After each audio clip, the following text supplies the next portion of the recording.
գտնվում ենք Աշնանային լորիում, մանկավարժական արտագնաց ճամբար, որով մենք ամփոփում ենք հոկտեմբերյան-հոբելյանական հավաքը և մեր մանկավարժական ճամբարը։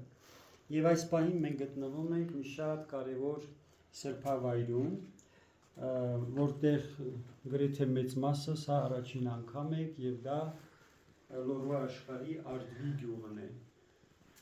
Արդվիում է գտնվում հենց Սուրբ Հովհաննես եկեղեցին, որտեղ ամփոփված է մեր ամենահայտնի կաթողիկոսներից մեկը Հովհան Օծնեցին, ով ապրել է և գործել է 8-րդ դարում, և նա այն եզակի հոգևոր առաջնորդներից է, ով սրբերի շարքն է դասված, և նա կարողացել է իր գործունեությամբ միաբանված պահել ինչպես հոգևոր դասին, այնպես էլ ընդհանրապես հայ հանրությանը։ Եվ այս առումով Հովհան Օծնեցու գործունեությունը իսկապես գնահատելի է։ Մենք իր դամբարանի մոտ ենք այս պահին, և Արդվի գյուղը, որի անունը հենց պատմական Արդվի, Տիկին Ելենան, քանի որ եղել է այնտեղ, մի քիչ ինքն էլ լրացում կանի մասով, Արդվի նահանգը։